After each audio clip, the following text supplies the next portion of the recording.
Welcome back to New Amsterdam Radio, the podcast for creators. It is I, the Mayor, Flobo Boys, in the mayor's office, hang with people who are doing the dang thing. And my guest is doing the dang thing. You're talking about entrepreneurship. You're talking about making music matter for so many different kinds of people. Well, my guest, Iman Tucker, is doing it in space. DJ for NBA teams, motivational speaker, and a survivor of cancer. We're talking about all of that. Iman, thank you so much for being on the show. I'll tell you what, I don't know if you're open to this, but I kind of want to hire you to introduce me to anything I do moving forward. I'll do it, baby. Why not? I love it. Thank you so much. I appreciate that. And thanks for having me on. Oh man, you are a doer. We said it in the intro, and it's true because I was trying to write this down, and we'll talk about the different parts of your business and your person. But I always ask my guests this off the top: you're at a party, and someone asks you, "Hey, what do you do? How do you summarize all the different aspects that you're good at into one line, into one ball?" I promise you, this is not planned, but I do plan this every time somebody says this. I didn't plan to say this on the podcast by any means, but if somebody ever asks me what I do, I always have a vetting question. I say, I sell drugs. And the reason why I do that is because I want to check out, like, is this person a judgmental person? So, like, if they're like, oh, or they're like, like, I know there's only a little bit of information I can share with them in other aspects that they might judge me for. And so I always leave with that, because the best conversations are when people are like, oh, really? That's super cool. Tell me more. Because then I know I can be open and transparent. So that's what I tell people.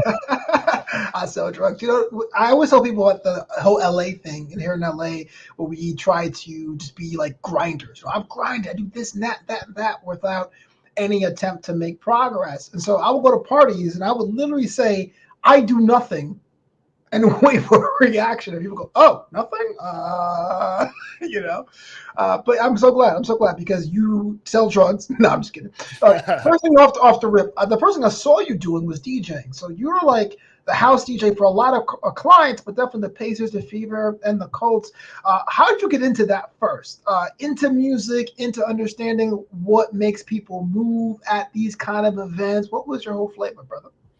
Yeah, so we talk. You said, what would I say at a party? Well, I kind of discovered my vision for DJing at a party when I was in college. I wasn't the guy that was drinking. I wasn't the guy that was smoking. I wasn't trying to take girls home. I was literally there to make sure my teammates got home.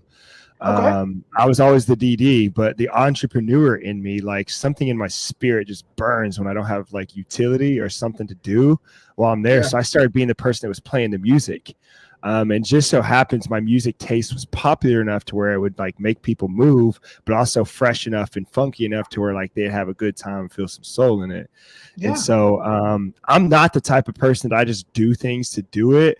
If I even buy a t-shirt, I'm trying to figure out why I bought the t-shirt, what was it about the t-shirt, this, that, like really trying to understand the whole process. And so as it's grown and scaled to now doing some of these bigger clients and bigger work, it's just at the end of the day, it's just been me auditing what I love about DJing, but what the crowd or what the place needs, and then spending time on the turntables, learning how to do it, and then pushing out the product. Yeah, for sure. And then you've gone to the top. I mean, corporate clients, for a lot of us in DJing, is kind of the sweet spot because you get to emulate that club atmosphere, and corporate clients, them checks don't bounce. What was that like for you on that growth pattern, though? I mean, there's always that self-doubt of learning a craft and then trying yourself and doing the hard knocks at the local bar where they're paying you and drink tickets and handshakes. Like, what kept you going through that period of your career? Yeah, you know the goal. They say like, we'll pay you an exposure. Like, oh, thank you. I'll take that to the bank. And I'll cash it in. See if I can pay rent this week with exposure. Right.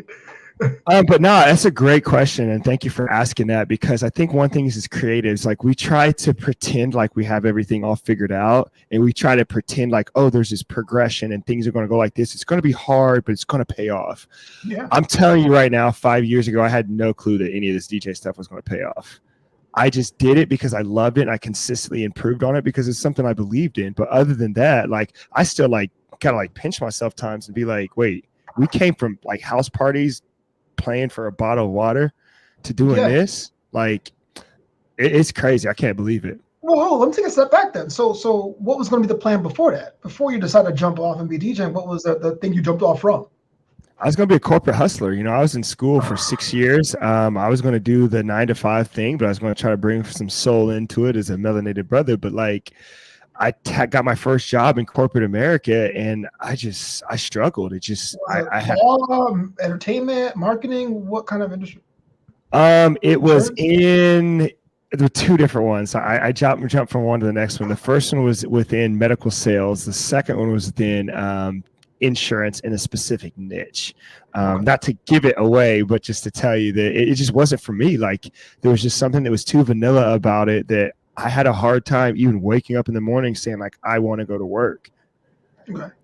So it was night and the reason I asked you that, see, it was like night and day. It wasn't like you were a salesperson in a music store, like, I combine it. But no, it was like something that was a square job. And you said, no, I'm going to bet on myself and jump over. Now, the question I have for that decision when you said, you know what, music is something that really motivates me. You talk to your team. Was everyone on board? Was it like, oh man, we want to see you happy? Or was it like, what is you doing, brother? So all of my mentors, we joke about it today because they would always say, I think at the time I was like 24, which in the grand scheme of things is very young. But my mentor was like, I want you to text 7 girls that you respect the most in your life and let these be young women. He's like, and ask them, would they ever marry a DJ? I got 6 no's and 1, it depends. That's good odds, yeah. And he was on my back all the time. And I'm going to send this to him so he can watch this. He was on my back all the time. And he was like, you're too old to be a DJ. You need to buckle down and start thinking about what it's like to have a family, what it's like to do this, what it's like to do that. And I'm not going to lie, in the back of my mind, there was like that seed of doubt that was being planted of like, maybe this isn't for me.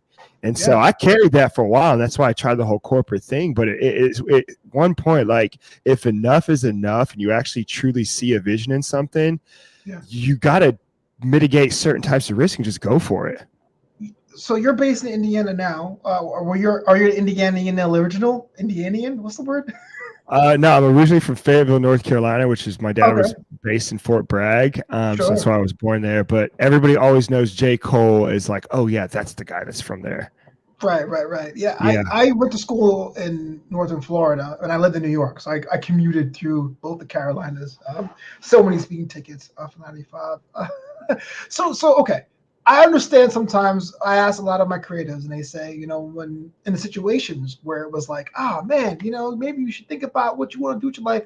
You jump and it starts to work out for you. Because I'm on your website right now. You're doing events, you're doing weddings, you do so much more. Music is just a sliver of what you do. Was there a moment you wanted to be like, I told you so? Was there a moment you're like, I made it? Every day, but then here's the thing that always humbles me. Whenever you think you've made it, you see another echelon of people that are past you that are literally crapping on all the work that you've ever done. They're not like openly crapping on it, but you just think like the pace in which they're doing it is so much bigger and greater and beyond yours that it's really hard for me to stay in that space because I'm one of those people that I'm always trying to scale and grow and expand my horizons. So as thankful as I am to be doing what I'm doing, I can't honestly sit here and be like, yes, I've made it. Yeah, I got you. Sometimes I always ask my friends back home about the self-made debate. We always say, hey, look, I'm self-made. I get it myself, or my parents are immigrants. But then it's always the team dynamic. Like you rely on people, you call on people. Like where does that like kind of land for you, Yeah. So let's talk about your business. It launches. And I'm sure it's thriving now because I'm on the wedding page on your website. You're like, oh man, these inquiries are coming too hot. I can't even do your weddings. What was that first year like? I mean, that first year starting your own business, launching your own business must have been kind of trial by fire, man. Walk me through that. Well, I'm sure it's much like probably even your experience with podcasts. Like you go into it in the back of your mind and you think like, this is what it's going to cost. This is the type of energy it's going to have. And based on this average timeline, this is about the time where I should start to feel some momentum. Yeah. Well, DJ gear is not cheap. Bruh. And being a DJ, I'm sure you understand that. It's like, it's like soul terrifyingly expensive. And so I'm thinking in my head, like, how am I going to create a product that like steps up to where I want this brand to be in terms of quality, even with speakers, equipment, and all that, but then still like be able to afford life without getting into a debt. And so, it was a slow burn, a slow grind. But then once I got to the point where I actually started getting some attention and making some noise, I actually technically as a DJ wasn't very good. And so Then I had to start investing into education. So I actually enrolled in a DJ academy. I started purchasing classes to understand music theory and like production and all these other little elements. Next thing I know, I look at my tax statement at the end of the year. I'm like, I spent that much money on like trying to be a DJ. Yeah. I mean, essentially, it's no different than right going to college and paying tuition. But like, if you really want to invest into yourself, like sometimes it takes either a big time sacrifice, a big financial sacrifice, or both. And I can't sit here and ever say like, oh yeah, I knew it was going to be worth it. Now I Oh yeah. can. I can connect the dots backwards, but trying to connect them forwards, oh, absolutely not. Absolutely. I like how on your taxes, you're like, it's a professional development line. You're like buying scratch tutorials online. So real talk, our trajectories are a little bit similar. So I did corporate America first. I wanted to be a corporate financial analyst when I was in high school. I went to a finance program, and on my internship, I saw how media people work. I did that for a bit, and then I had a day job working in the HR department of a loan servicer. Like I thought, all right, they paid me a lot of money, so much money I could eat out every lunch day. I mean, that's the kind of money I was making, and they let me go on Thanksgiving morning 2017. They gave me a call. They were like, we're done. We're going a different direction. And all I had was my controller in my closet, not even speakers, because I was in my house with it. And I decided to launch my business there. And that first year was kind of like feast or famine. And it is kind of was relieved that you can make that your brand work. So the question I have for you is the brand. Let's talk about it. Believe Brand Entertainment. What does it mean, brother? And what does it mean to you? Yeah, so I just growing up, I loved my like guilty pleasure is watching hip hop artist interviews on YouTube. That's my thing. And what I've noticed is the certain ones that are kind of like the moguls, they have a brand associated with their actual rap career, their identity. And in that brand, it's not just them that's eating, it's some of the people that are under them. And it's like you show up, you see them like in the studio and there's like 100 people there and half the people don't even have a job. But like everybody in their community is eating. And so I recognize that if I want to scale my personal brand, that's cool, but like, is it going to allow other people to benefit from the work I'm doing today? Because God forbid, if today was my last day on earth, I don't want my work to just die with me. Like I want a system that other people can still benefit on and catch like momentum through. And so that's the whole inspiration behind Believe Brand Entertainment. And so typically now when I book, I actually book myself through my agency so that, I don't get all the credit for it. It's like we went with Believe Brand Entertainment. We just happen to have him on through that. Yeah. And people, the kind of clients that roll through, have you seen a through line through them? Is a certain kind of brand, kind of a clientele you acquire? Yeah, for sure. I mean, the reason why we went with the faith-based approach to DJing, and actually this is the first time I've ever publicly talked about this, but it's very important because it kind of built it. With DJing, you know how it kind of goes. Like, are you a club DJ? Are you a wedding DJ? Are you a family-friendly DJ? Are you for adult, like space type DJing? And for us, we recognize that if we wanted to book sports venues, if we wanted to book corporate stuff, there's almost like this safe, family-friendly guarantee that you had to have. And so being a man of faith, I recognize for a lot of people, you recognize they probably aren't going to curse, they're probably not going to be the most vulgar people. Like they're going to be more on the, and I don't mean political, I just mean like actually conservative side of things. Yeah. And so that's why we ended up branding ourselves through Believe Brand, because we had a retail company called Believe Brand Company that was apparel.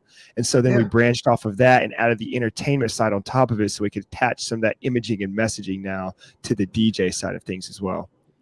Personal question that I'm sure you don't have to answer because it could be proprietary, but is there a bit of a tightrope you have to walk between being authentic to yourself and the brand without coming off as exploitive or seeing as over the top? Or is that just my explanation from the outside? No, that's a great question. And that's something we have to talk about a lot because it's like we want to be authentic to ourselves, but we also want to be authentic to the brand. And we don't want to have to compromise either of them at the same time. So that means either we as an individual have to level up to now be at that standard for the brand, or we have to take that brand and change our messaging so we're not confusing people. Because the first thing all my like religious friends thought when I said I want to become a DJ is they thought nightclubs, drinks, degeneracy, sexually driven cultures and environments. And I'm not like bashing anybody that DJs in those spaces, because Yeah. I still sub in those sometimes as Iman Tucker, not as Believe brand, but as Iman Tucker. But at the same time, it's like, if we want to protect that brand image, us saying no to events actually is more important now to than what we say yes to. Right. And I guess your clients it kind of becomes like a marriage in that kind of way, where you know who is in business with you and they want to work with you for a particular reason. Exactly. Like if you say like, yeah, I'm a Pacers DJ now, there's a reputation that comes with that. But then they also recognize, well, if the Pacers trust him to play for 17,000 people, knowing there's going to be people of different racial ethnicities, sexual orientation, ages, demographics, like this must be the melting pot of DJs. And this guy is a safe bet. Let's go with him. Not to compare weddings to sporting events, because I would never, because you have basically a guest list of 15, 20, 60,000 people in some cases. But what is the approach to make sure everyone's having a good time? There's no uncle hitting you up in the ear saying, can you play the Beatles? I mean, there's no one around you. How do you know what works for a crowd and what doesn't on such a big scale? Well, it's all about preparation, and being a tech entrepreneur as well. I understand how important feedback is. I know a lot of DJs are in like, we don't do requests. Like, let me curate the vibe. I got this from start to finish. Well, I don't see DJing particularly like that. I don't see it as I'm the celebrity. I see it as I'm the host and I'm also the hospitality team. So I'm actually going to go around, check in on you, see how you're doing, see which vibe you're feeling. How's your energy today? What song you been listening to this week? What's your favorite song of all time? Better yet, what's your dad's favorite song of all time? And really try to connect it. And now that's where the musicality becomes really important, because the way as a DJ I have to connect analog rock music to digital hip hop that's now 2022, 2023, it takes musicality to do that in real time. And so the preparation when nobody's watching, but also the hospitality when we're actually in these spaces. It is interesting, because when you're in music like that, you become like Iron Man. You're like, what, hot-blooded foreigner that got released this year, this Camelot, like this beat per minute. It becomes like this whole thing in your head what we can go with. It's great because it's like second nature. I mean, it's a lot of us on the outside of the music see, oh, DJs, we'll get a playlist. It'd be easy. But no, there is a skill to that. And I'm sure that's why you know that, but that's why you're here. I want to ask you a question. I want to broach this the subject lightly, because you are a cancer survivor, which is something that I have not experienced, but I can bet that must have been a trying time. A lot of entrepreneurs deal with that fear about their own health when they're building their business and the hours spent on that. What was your journey like, overcoming that and understanding the mortality, if I can say it, of being a business owner?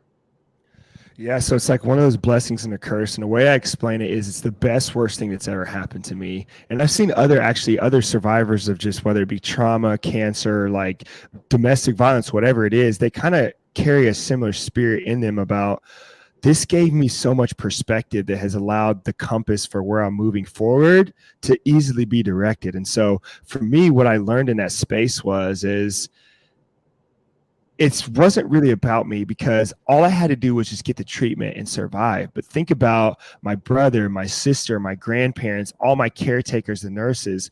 They had to do their best, but the outcome, it was not outcome dependent at all. Like, you could do your best and I still lose this battle. And for them, like, if I die because of my cancer, guess what? I'm gone. Like, I don't even know I'm out of here. But all those people have to live with perhaps that shame or that guilt or that responsibility, and wondering like, what could I have done here? What could I have done there? So for me, it was actually easier than probably for everybody else.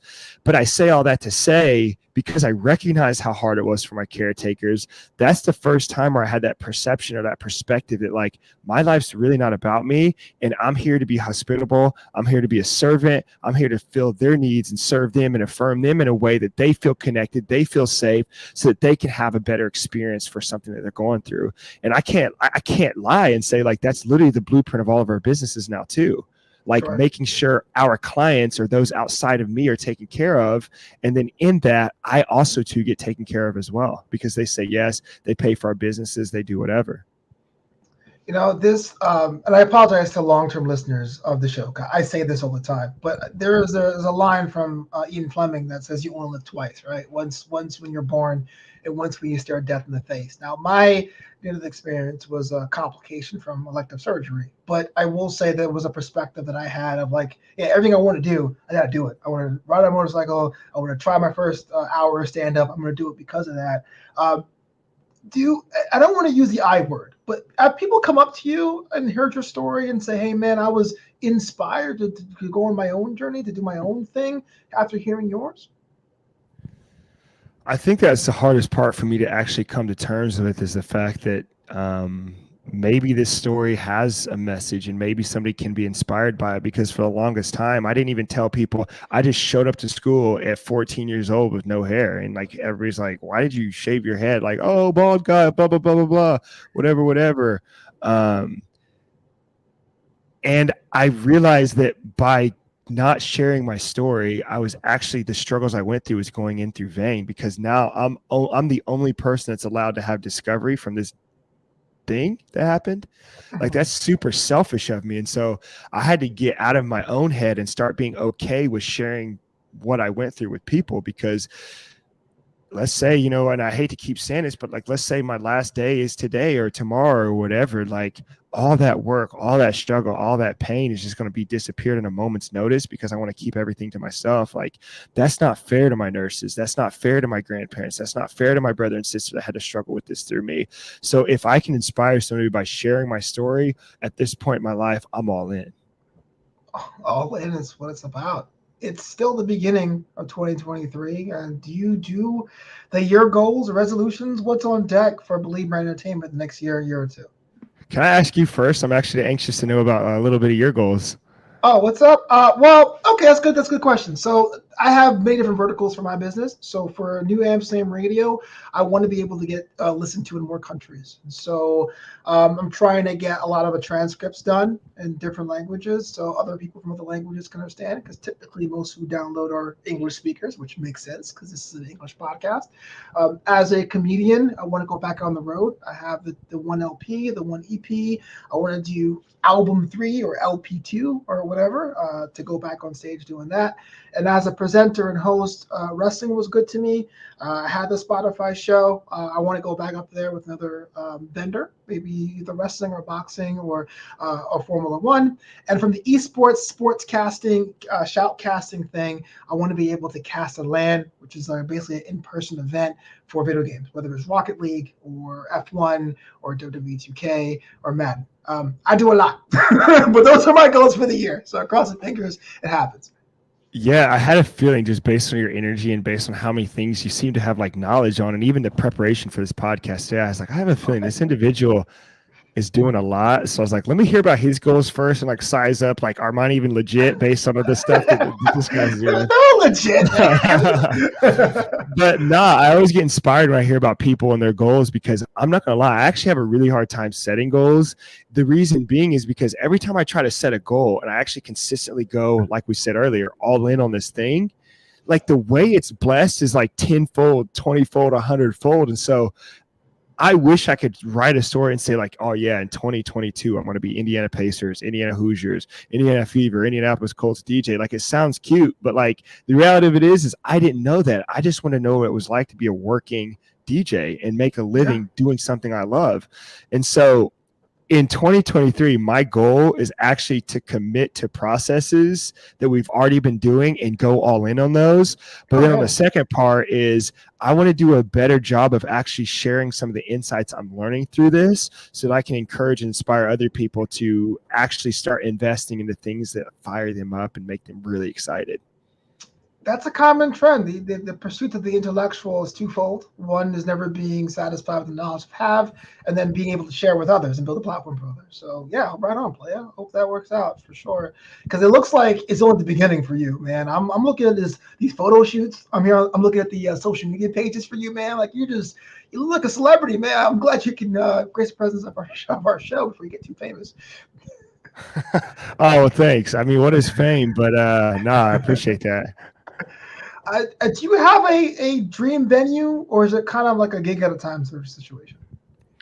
A dream venue. So I have a dream scenario, and Okay. see, this is why I sometimes I hate talking about dreams and goals, because when you actually start pursuing it, then you're like, wait a second, what's next? But my dream and my goal was always to do like a 6-show tour overseas. And like while Okay. I'm in these cultures or while I'm in these spaces, like going out to some of their nightlife, going to their restaurants and really getting a vibe for how they express themselves through music, and then incorporating that into how I express myself through music. And so we actually already have 2 spaces lined up, one in Dubai and one in Greece for summer 2023.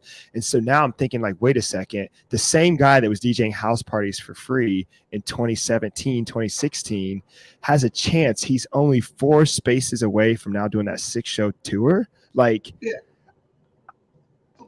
Hard for me to editorialize, but why 6? I'm curious.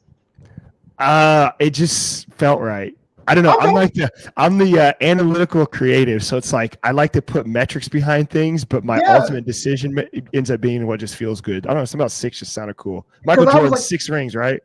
I mean, I was sitting there going like, well, 5's a round number, kind of. 7's a lucky number. Like, why? Why 6? Okay, cool. I can't knock the hustle.